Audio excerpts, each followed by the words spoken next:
एक लड़का और एक लड़की साथ में पढ़ा करते थे। जो लड़की होती है, बचपन में वे साथ रहा करते थे, साथ खेलते थे, कूदते थे, मतलब एक साथ रहते थे क्योंकि दोनों का घर पास में होता है।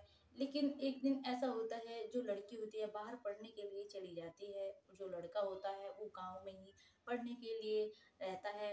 लेकिन जब लड़की की पढ़ाई पूरी हो जाती है, वो अपने घर पर आती है। जैसे ही घर पर आती है, जो वो लड़का होता है, लड़की भी जवान हो गई होती है और लड़का भी जवान हो गया होता है। दोनों की जैसे ही आमना सामना होता है, फिर देखिए क्या होता है। कहानी बहुत ही अच्छी है, बहुत ही इंटरेस्टिंग होने वाली है। प्लीज वीडियो को लाइक और सब्सक्राइब जरूर कर दीजिएगा। नमस्कार दोस्तों, मेरा नाम है मोनिका। मेरे इस नए एपिसोड में आप लोगों का स्वागत है। यह कहानी बिहार के एक जिले की है, जहाँ पर एक विधवा औरत रहती है और एक पिता रहते हैं, जो कि जो लड़की के पिता होते हैं, जो लड़का है उसकी माता होती है विधवा। वो गरीब होती है। जो लड़का होता है, उस लड़के का नाम राजू होता है, जो लड़की है उस लड़की का नाम रीना होता है। वे वे अमीर होते हैं, वो गरीब होता है। लड़का दोनों साथ साथ पढ़ते हैं, लेकिन जैसे ही पांचवी क्लास में आती है, लड़की भी लड़का भी, और तो जो लड़की के पिता है वो सोचते हैं कि मेरी बेटी पढ़ लिख कर कुछ बन जाएगी, वरना यहाँ पर पढ़ाऊंगा तो शायद कुछ बन नहीं पाएगी, यहीं पर रह जाएगी। अपनी बेटी को ये सब सोच ही रहा होता है कि मेरे बढ़ने के बाद आखिर क्या होगा मेरी बेटी का, क्योंकि कोई और भी तो नहीं था घर में मेरी बेटी का ख्याल रख सके। इसलिए वो अपनी बेटी को अपने जीते जी इस काबिल बनाना चाहता था कि मेरी बेटी को कभी किसी के सहारे की जरूरत ना पड़े, किसी के आस्ते ना रहे। अपनी बेटी को पढ़ने के लिए वो बाहर भेज देता है, और वहां पर रहकर वो पढ़ाई करती है अच्छे से। और जो राजू की माँ होती है, राजू की माँ को बोलकर जाती है कि मेरे पिता का आप ख्याल रखिएगा, खाना खाना पानी टाइम पर दे दीजिए करेगा, ताकि सब जो कुछ पैसा बैठेगा मैं आकर आपको लुटा दूंगी, जितना भी बैठेगा। उसकी माँ कहती कि बेटा तुम चिंता मत करो, तुम बस ध्यान से पढ़ो, जिस कार्य के लिए तुम्हारे पिताजी तुम्हें बाहर पढ़ने के लिए भेज रहे हैं उस पर ध्यान लगाओ, यहाँ की चिंता छोड़ दो। ये कहकर उसकी बेटी चली जाती है पढ़ने के लिए। और वहां पर मतलब कभी कभार आया करती थी, बहुत अच्छे से पढ़ाई करती है दोनों। मतलब राजू गांव में पढ़ता है एक प्राइवेट स्कूल में, और लड़की जो है वो बाहर जाकर पढ़ती है। जो राजू होता है, जो उसकी माता होती है, उसकी माँ की सिर्फ पेंशन आया करती थी, विधवा पेंशन, उससे ही पढ़ रहा होता है। लेकिन क्या होता है, उसकी फीस जमा नहीं होती है, पूरी 6 महीने से रुकी हुई होती है। और जो उसकी माँ होती है, उसकी माँ कहती है कि बेटा थोड़े दिन रुक जाइए, मैं फीस जमा कर दूंगी। लेकिन जो बेटा था वो बोल रहा था अपनी माँ को कि माँ, स्कूल वाले कह रहे कि तुम्हारा नाम काट देंगे वरना फीस जमा कर दो। इस तरह से क्या होता है, उसके पिता ये बात सुन लेते हैं लड़की की। जो लड़की के पिता होते हैं, क्योंकि उसकी माँ ही इनका ख्याल रखी हुई होती है, कुछ मतलब 6 महीने की फीस वे भर देते हैं उनके बेटे की, फिर वो उसकी पढ़ाई जारी हो जाती है। लेकिन धीरे धीरे ऐसे ही इंटर कर लेता है लड़का, जो उधर लड़की भी इंटर कर लेती है, फिर कुछ कोर्स करने लगती है लड़की, जो कि उसके पिता पैसे भेजते रहते थे, क्योंकि उसके पिता की पहले गवर्नमेंट जॉब थी, पेंशन उसके पिता की भी आती थी क्योंकि रिटायरमेंट हो चुके थे, तो अच्छे से मतलब अच्छा काम था लड़की वालों का। तो इस तरह से चलता रहता है। अ, लेकिन जो लड़की थी वो पढ़ाई के साथ साथ में कुछ कोर्स भी कर रही थी, ताकि मैं कुछ बन जाऊं, और अच्छे से मेहनत करती है। लड़का भी उधर उसकी इंटर हो चुकी होती है, कुछ काम धंधा करने लगता है। लेकिन अचानक से लड़की के पिता की तबीयत खराब हो जाती है, और जैसे ही ये खबर लड़की को चलती है पता आरती को, आरती तुरंत ही आती है अपने पापा को देखने के लिए कि पापा को आखिर क्या हुआ है। उसके पापा बोलते हैं कि बेटा आपकी पढ़ाई तो पूरी हो चुकी है, कोर्स भी हो रहा है, आप आगे से मतलब यहाँ से ही कुछ कर लो, और ताकि मेरे पास में रहो। अब मुझे तुम्हारी ज़रूरत है, क्योंकि मेरी तबीयत अब ठीक नहीं रहती है, पता नहीं कब बुलावा आ जाए और जाना पड़ जाए। उसकी बेटी होती है कि पापा ऐसी बात मत बोलो, मैं हूं ना। रीना बोलते हैं कि मैं हूं ना पापा, अपने पापा के पास में रहती है। लेकिन दूसरी तरफ राजू रहता था, राजू जाता था, सुबह ही जाता था, शाम को घर आता था। लेकिन क्या होता है, एक दिन से अचानक से दोनों की भेंट होती है और रीना की भी और राजू की भी। जैसे दोनों एक दूसरे को देखते हैं तो रीना कहती है कि आप बताइए तुम्हारी पढ़ाई कैसी चल रही है।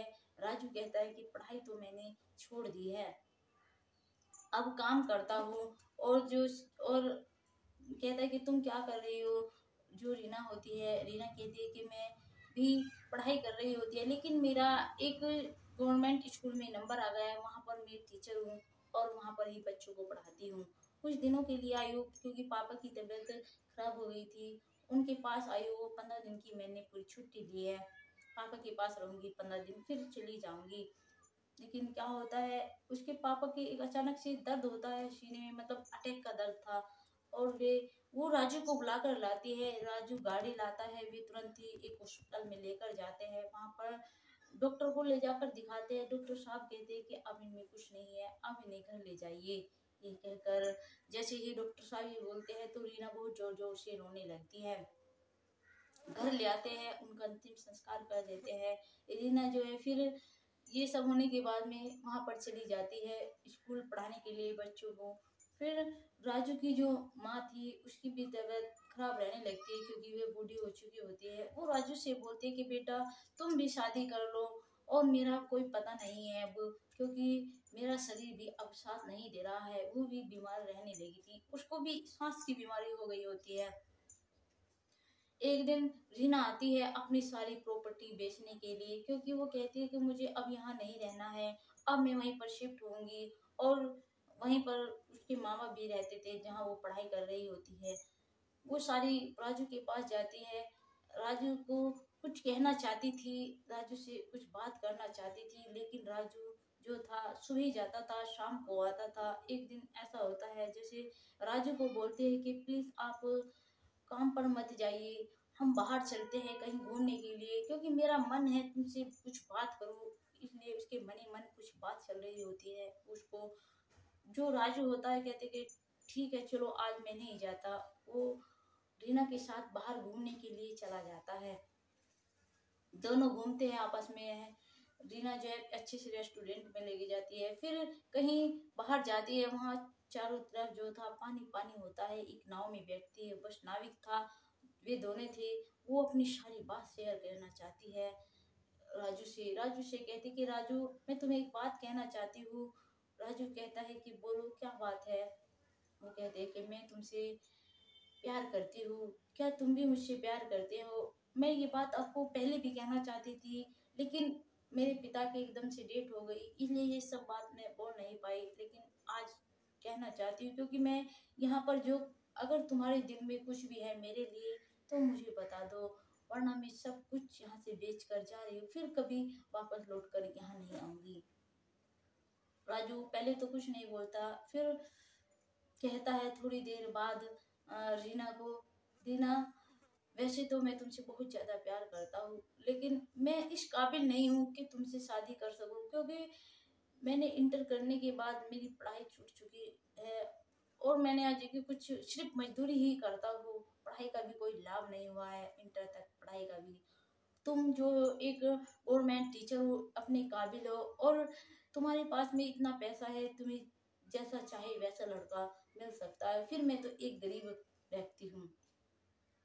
जीना कहती है कि तुम ऐसी बात मत करो, गरीब अमीरी किसने देखी है, पैसा सदा किसी के साथ नहीं रहा है, और एक अच्छा इंसान होना ही सबसे बड़ी वैल्यू है। अगर तुम मेरा जिंदगी भर साथ दोगे, मुझसे प्यार करते हो तो, क्योंकि मैं तो तुमसे बचपन से ही प्यार करती हूँ और तुमसे ही प्यार करती रहूंगी, तुम्हारे अलावा मैं कभी किसी और से शादी कर ही नहीं सकती, क्योंकि मेरे दिल में तो सिर्फ तुम ही हो और तुम भी मेरे साथ दिल्ली ही चलो। ये बात तो सब राजू सुनता है। राजू कहता है कि मैं एक बार अपनी माँ से पूछ लूं, अगर मेरी माँ कहती है तो फिर ठीक है, अगर वो मना करती है तो फिर भी देखेंगे, लेकिन मैं तुमसे प्यार तो करता ही हूँ। और वे नाव से उतरते हैं, उनका जो घूमना था वो हो चुका होता है, फिर अपने घर पर जाता है राजू। राजू अपनी माँ से बताता है कि इस तरह से रीना कह रही है। जो राजू की माँ राजू से पूछती है, बेटा रीना तो कह रही है, लेकिन क्या तुम भी रीना से प्यार करते हो, मैं तुम्हारी बात भी जानना चाहती हूँ। राजू कहता है कि माँ हाँ, मैं भी रीना से बहुत प्यार करता हूँ, लेकिन मैं कुछ कभी कह नहीं सका क्योंकि हम गरीब आदमी हैं। इसीलिए वो एक अमीर आदमी और एक काबिल भी लड़की बन चुकी है, वो एक टीचर बन चुकी है और मैं मजदूर का मजदूरी रह गया। उसकी माँ कहती है, जैसे ही दोनों आपस में बात कर रहे होते हैं, रीना जो है बात सुन रही होती है, फिर अचानक से अंदर चली जाती है। कहती है, आंटी आपने मुझे कभी अपना अपनाया तो नहीं समझा ना, क्योंकि मैं तो आपको हमेशा अपना ही समझती हूँ, क्योंकि तुमने मेरे पापा की, मैं तो बाहर चली गई थी पढ़ने के लिए, आपने मेरे पापा का इतना ख्याल रखा, इतना ध्यान रखा, इतनी सेवा की, मतलब सब कुछ आप ही तो करते थे, और आपके सिवा हमारा है भी कौन था इस दुनिया में, क्योंकि मेरे पापा आपकी हमेशा बड़ाई करते थे, आपकी हमेशा बात बताते थे, राजू की भी बात बताते कि राजू भी आता है मेरे हाथ पैर भींच कर जाता है, एक मतलब अपने बेटे की तरह ही सेवा करता है। तो इसमें क्या है, आप क्या मुझे अपनी बेटी नहीं मानती? कहती कि हाँ बेटा, हम आपको अपनी बेटी ही मानते हैं। इसलिए जो उनकी माँ होती है, दोनों की शादी करा देती है। जो आरती हो, जो रीना होती है, राजू को लेकर दिल्ली चली जाती है और अपनी सासू माँ को भी लेकर वे वहीं पर रहने लगते हैं।